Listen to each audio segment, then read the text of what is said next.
FOG Andrew here from the Family of Gamers. Welcome, Wargamers, to an exciting, awesome video. Alright, so, it's Christmas in July, and I figured I'd put together a wish list of things that I hope will come out for Unmatched. So, if you don't know, Unmatched, we love it here at Family of Gamers. One of our favorite board games to play. It's very simple, it's very fun, it's very quick.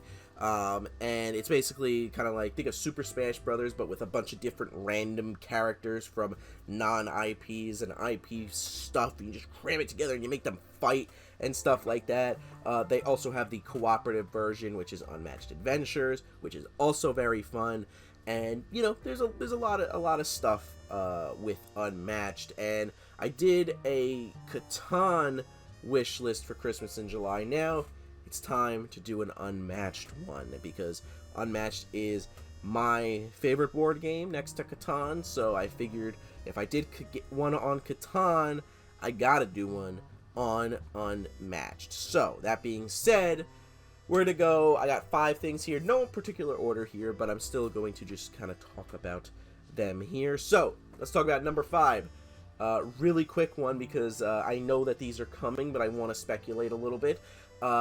Unmatched Adventures expansions. So we got the Unmatched Adventures Kickstarter. We got that box, which came with Mothman and the Martian Invader as the villains, and then you have the minions, Skunk Ape, Ant Queen, the Blob, Jersey Devil, Loveland Frog, and the Tarantula. So you got 6 minions in there, and you can mix and match them and kind of do something. So you have the Martian Invader with teaming up with the Skunk Ape and the Loveland Frog, or have Mothman team up with the Jersey Devil and the Blob. So you can have a bunch of different things and stuff in there, which definitely keeps the game very replayable. But I want to see more expansions, and we know that, at least we heard that they are coming out with you know, some Unmatched Adventures expansions. But I just wanted to speculate a little bit, because I was thinking like about, they're doing The Witcher, and I don't know whether or not this video is coming before or after, but I'm doing an Unmatched half year in review. I'm basically talking about, you know, the stuff that we've gotten so far and the stuff coming out in the future, and one of them is to talk about is The Witcher. And I bring this up because what if we get like a Witcher box for Unmatched Adventures, but it has like a monster from the Witcher games as a villain that you can fight in Unmatched Adventures, and then you have all the other characters, you know, fight and everything, and do that whole thing. I think that would be awesome. I'd be a little disappointed if they don't do that, but they had like a thing that I talked about, and they mentioned an IP for Unmatched Adventures, so I'm interested to know whether or not that is going to be the one, but we'll see what happens in time. So that was just a quick one. But number 4 I want to talk about for my wish list here for Unmatched is my I want them to maybe possibly do some kind of legacy / campaign box. Now I know that would be very difficult for Unmatched, okay? Because let's say you're putting cards into the deck and then you take them over to the next game. You're gonna know which cards are which, because what are they gonna make one card for every single fighter just so that it has the same card back as those fighters? I don't think they're gonna do that.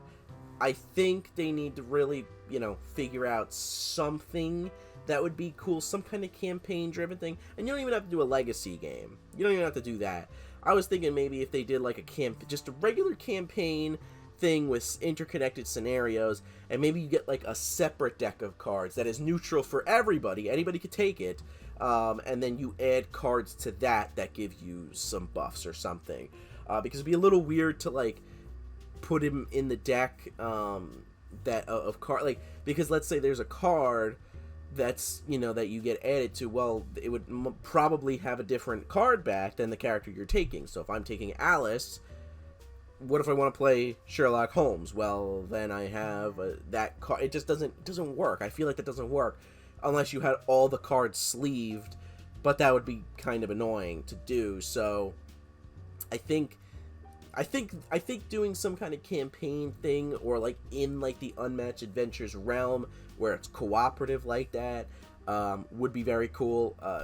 Like I said, as a campaign, you go through some scenarios and fight certain monsters or fight different villains and stuff like that from Unmatched Adventures. I think that would be kind of cool.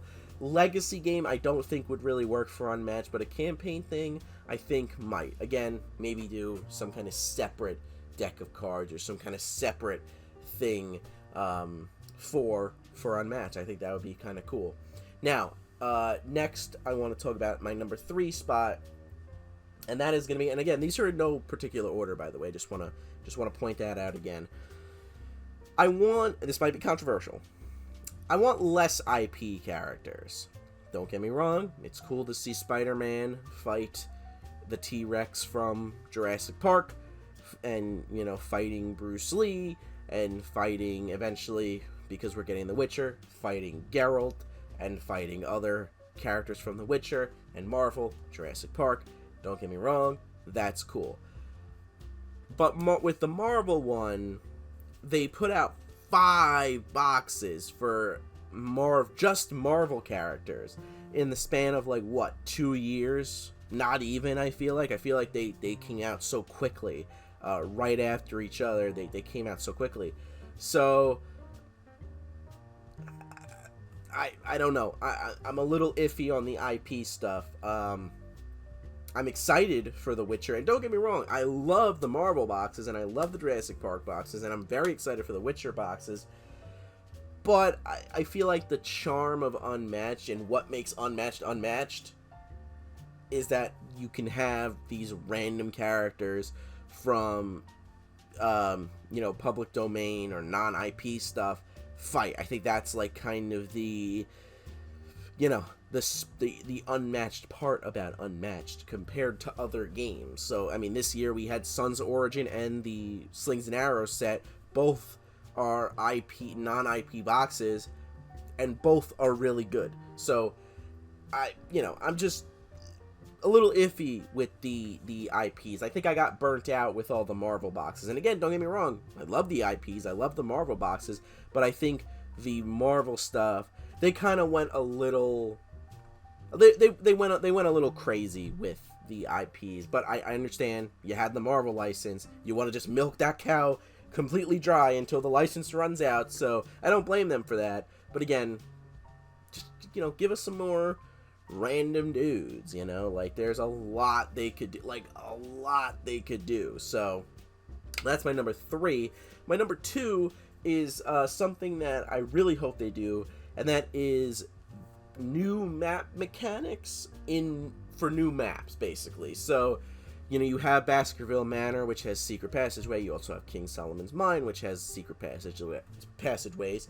The Raptor Paddock has one-way areas, and then you have Hero Rot, which has the doors. You have all the Marvel boxes, which have the item tokens, which I thought was a fantastic addition, to the maps, because just adding those items, it's they're one use, and some of them are really OP, some of them kind of whatever schemes, but just adding that extra stuff into the game makes it really good. And if you have all of the boxes, or if you have some of the boxes for Marvel, you can just, you pick a random item to use for the map. So I think that's really, really cool.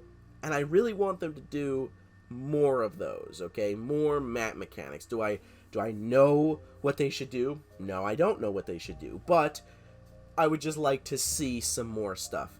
You had Azuchi Castle from Sun's Origin, and it was kind of like a spiral going up with the zones and the way the spaces are adjacent, but you wouldn't really have known that if you didn't really look at the board and see, oh, it's going in a spiral staircase. The map is, the zones and the the spaces convey that. So again, I just want them to do maybe some more.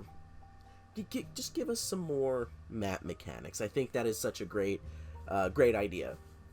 Now, my number 1 thing on my Unmatched wish list is game modes. Now, we already do have a bunch of different game modes. We have, you can do 1v1. You could do 2v2 and do teams. You could do a 3-way free-for-all or a 4-way free-for-all. You have Unmatched Adventures, which is the cooperative version. But that's it. And don't get me wrong, I love all of them. I've played all of those many times. But I think they should maybe come up with rules for something new. Like doing maybe I saw somebody said this, I believe on Reddit, some kind of capture the flag-esque thing. Maybe like you can respawn if you die, or like you have you only have half the health that you normally have. So if you have 15 health, let's say you round up, you have 8 health, instead, but like you can respawn, you go back to the starting space, or like a King of the Hill mode, or even something like a 2v1 mode where the person that is by themselves, like you have 2 players versus 1 player, has like an extra deck of cards that you shuffle up, and it has like extra abilities, and it's like a real it's a real pain in the butt to kill them, but you have 2 players against 1. Marvel Crisis Protocol, the miniature game, has the ultimate encounters. Like something like that would be cool, where you have 1 player controlling like a souped up character, but then you have 2 other players that are, fighting against that player. I think that would be very cool. Something like that, again, like, or maybe even like an objective-based game. But, that would kind of, you're leaning more towards like a Dead Zone, Test of Honor-esque game. You're leaning more towards like a miniature skirmish game. Now, do I think that they could definitely do it for Unmatched? Absolutely. I think they could not go to the level of a miniature skirmish game, but which, it kind of already is, but it's considered a board game to me. It's obviously very different from games like Dead Zone and Test of Honor and stuff like that, but doing something new with new game modes, I think would very much not only do you have the replayability aspect of the game with all the characters that you have and all the different game modes that you already have and all the different mats, and as well as Unmatched Adventures, which kind of changed the game for Unmatched as we know it, but adding more of those would bring in even more replayability, and it'll keep people talking, and I think that would be something that'd be very cool and interesting for Unmatched to do. But that's it, guys. Let me know what you think down in the comments below, and also let me know in the comments below, what do you want to see moving forward for Unmatched? Do you want to see some of the stuff on my list? Do you think some of the stuff I said on the list is stupid? Let me know down in the comments below. We could talk about it there. And check out our link tree that's in the description. It's got our links to our social media pages, our Discord server, our Patreon page, as well as our podcast. That's all linked below at our link tree. And also, if you want to check out some of the other videos we have posted on the channel, they're on the screen right here. But that is it. Everyone, will see you in the next one.